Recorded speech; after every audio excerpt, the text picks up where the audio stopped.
Hi. Hi, everyone. Um, so I wanted to, indeed, I did come from production before this, and then before that from a branding and fashion related career, basically. So I was sort of a natural fit in some ways, and because of my resume, kind of operating in different areas, predominantly in fashion, to to sort of start this, but I'll back up a little bit to say that when WME, William Morris Endeavor, acquired IMG, I think one of their mission, one of their objectives was to take all the content that they owned with IMG, predominantly sports and fashion, and put that all together in one vertical that would make it easy for the viewer to experience what they had and also show the kind of Super Bowl of fashion and everything else that WME and IMG encompass. So I was brought on in probably April of 2015. And at that time, it was a big idea internally with the excitement that our CEO has. Let's do an OT. Let's do an over the top. But I read about it last week, and let's work that out. So I was brought on with kind of the notion of where do we start first of all, which was kind of what I took from that. What do we want to talk about, and most importantly, where are we starting with our audience? Where are we driving? Where are we social? Where everything? Because OTT at that point was nobody. Part of my challenge was that I barely knew what it was, and so what we did is we started, in order to launch on a channel, we needed at least 300 pieces of content. I was brought in again, April, and Ari, Emmanuel, and the rest of the team wanted it launched by July. And not knowing what an OTT even was, I just took it on like, all right. And it was terrifying and ridiculous looking back at how terrifying it was. It ended up, we didn't launch until probably October, but with that said, I had to take on the charge immediately of trying to pull together fashion related content, basically, that was a huge amount and needed to ante up quickly. So the way I laid it out with my amazing team was we started off with runway being something that we could just runway shows, fashion shows per season, which were at the time still just 2 seasons, all of the fashion runway shows we could find to just fill it up, like with 100 plus pieces of content. From there, we went into acquisitions, which actually feels slightly more relevant in this moment, as we were to kind of exert our voice in the fashion space, which is, predominantly snobby. We pulled together acquisitions of rare fashion films that might come from the BBC or other outlets in Europe, along with fashion documentaries like Bill Cunningham, September Issue, Valentino, recognizable fashion-driven documentaries. So all of that was acquired and licensed. Again, in 2015, when you get on the phone with a studio or anyone, didn't really understand what SVOD or AVOD meant. OTT was like definitely nothing. So we, got a fire sale deal on a lot of this stuff because nobody kind of understood where it was going to be. Oh, okay. And then, so I'm just going to quickly click right through what our channel, what it looks like. This is our branding. It's obviously. So we started off with, again, as I mentioned, with runway, and then went into acquired, and then naturally original content. Well, once we launched, what we came to realize, one of our learnings early on was that runway was the most popular piece. So in order to kind of fit in with where we were where we were living, which was launched exclusively to Apple TV, we on iOS, and then spread out to Roku, Android, Xbox, Amazon. Very quickly, we spread across to all platforms. And we found at that time that Runway really was something special. So we pivoted at that moment to make it more relatable. Again, as I mentioned, we had films across the board, whether they be old and hard to find, which influencers were impressed by, or things that people knew. This was original series. We started off with that and then grew.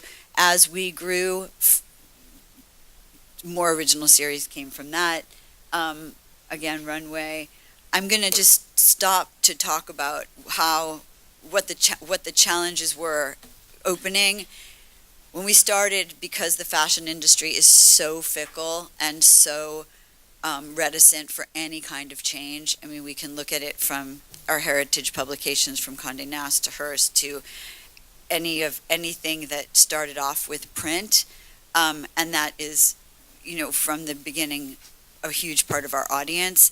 We needed to find a way to really push to impress that crowd, knowing that we couldn't go broad to a point where we were going to alienate those internal influencers, and yet we needed an audience. So we had a lot of challenges, and because it was the first fashion OTT, and at that time we even didn't know this, in this space, there were no competitors. So the way we had to start it was really capturing this audience with both our acquisitions and our original programming.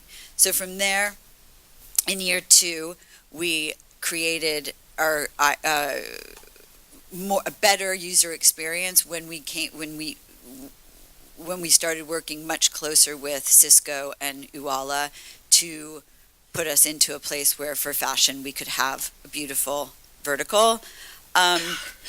So that was the first year, and the second year we've broadened out and started to realize as we relicensed, as we were going after relicensing for another year, extending our agreements with studios and BBC and all the rest of it, that everybody was kind of on to the idea of an OTT and streaming.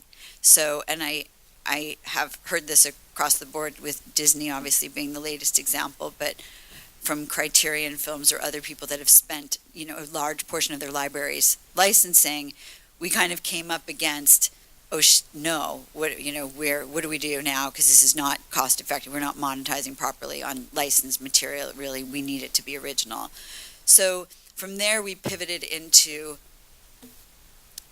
documentaries and or started in with our programming with original tentpole documentaries that are now rolling out. And again, that was with audience that was knowing we needed to get a clear audience. So with all of that, we then moved into where we are now, which is the challenges we're all facing with an OTT. Obviously, there's a lot of information going on. I mean, a lot of choice we all have. One of the things we did recently to really double down on what we have built in terms of a fashion-centric audience, and that's obviously with data learnings, we built a custom app for Apple TV, a beautiful custom app for Apple TV, which includes universal search, which is one of the most important pieces of what we've done now that we're up and running.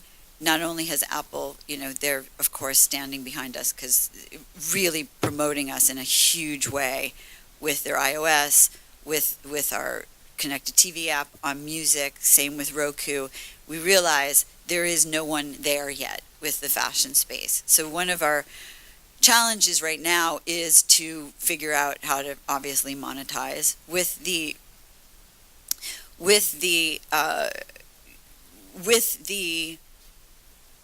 user experience being what it is, what we're learning in the moment, really trying to figure out is we've done branded content. We've been able to serve up what the as best we can in the moment with what we know from the current climate, advertising that steers away from pre-roll and mid-roll, or that's what we realize our audience is not going to fly for. So as we notice that advertising in itself breaking away from television, from cord cutting, there's ways that we can broaden just the definition of what ads look like and how we serve them up in a way that equals what are the quality level of our channel, the premium content. So where we are now is we've done some partnerships with luxury brands. We are predominantly our ad audience or potential advertisers are basically from not only fashion lines, but also anything across the board with luxury.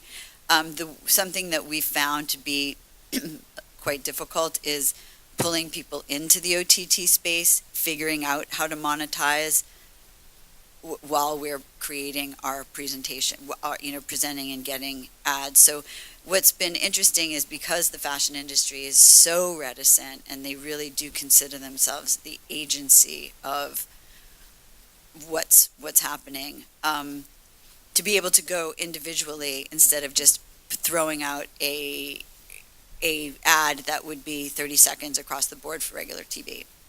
And there's something obviously original and fun and exciting with that, and at the same time working together to find ways that we can get past or try to get away from pre-roll and mid-roll for user experience sake. One of the things that I would say in terms of our audience growing in the last 2 years, it's unbelievable to imagine that 2 years ago, in 2015, when I had 20 minutes to put this together, that nobody really understood at all what we were doing, and that to come now to be able to present most specifically and be heard, even though there is such reticence.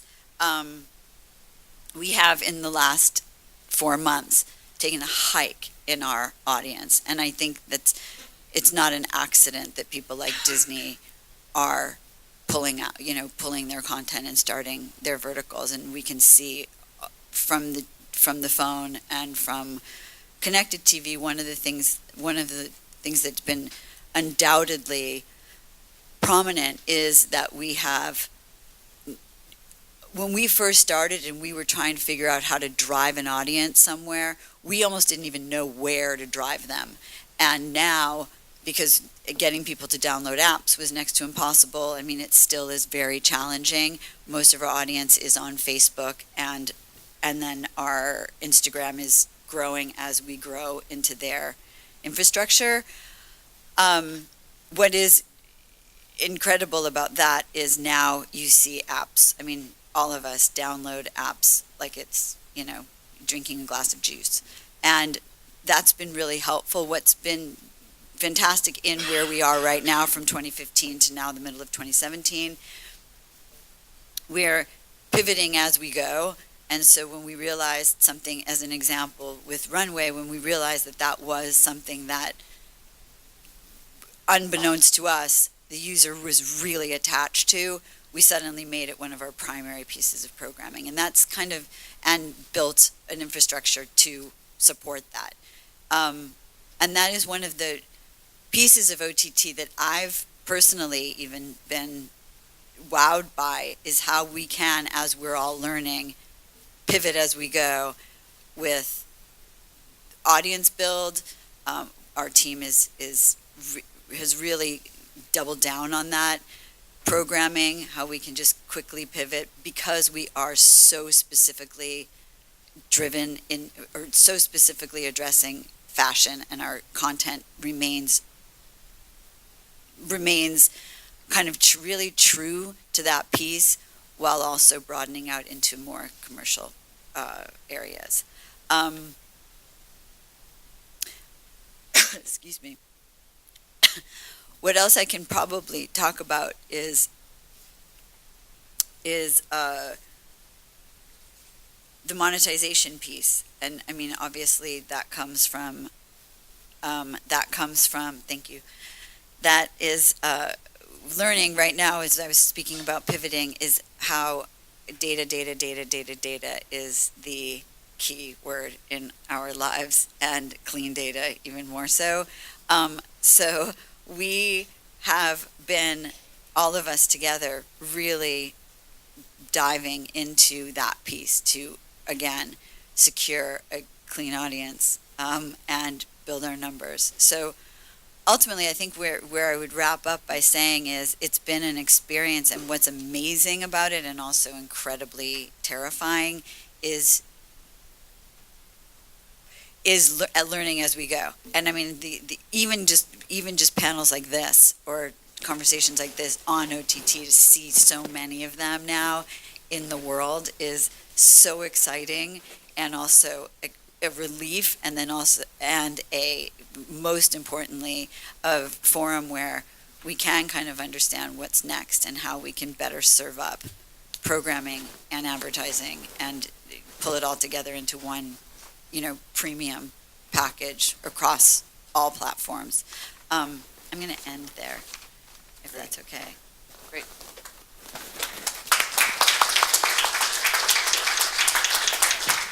So Susan, why don't we have a fireside chat with a simulated fireplace for a few moments?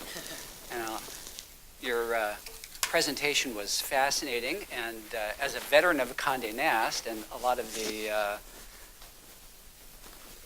peculiarities of the fashion world and media, I found it quite interesting. So one of the things that's always been a paradox, I'd say, the difference between the magazine world and the television world, is that at least since television came and became a force in society in the 50s and 60s, that posed a big challenge to mass magazines. So the Life magazines and the Reader's Digest and the TV guides ended up kind of falling apart, partly because they couldn't deliver advertising as efficiently to a mass audience as television could. The magazines that thrived, of course, were things like Vogue and Elle and Men's Health and Fitness, and all the verticals that could charge high CPMs. In OTT, how do you think of it across that spectrum? Are you trying to kind of widen the audience that is attracted to Vogue, or are you thinking in terms of a really narrow target that you can charge advertisers a premium for, or are you trying to make it a broader audience? I just want to make sure this is working. Yeah. It's interesting that you bring that up. When I was sitting yesterday sort of putting together what I wanted to say, I was doing a small amount of research on Ziff Davis, which a publisher that was from, I want to say the 30s and 40s almost, Right.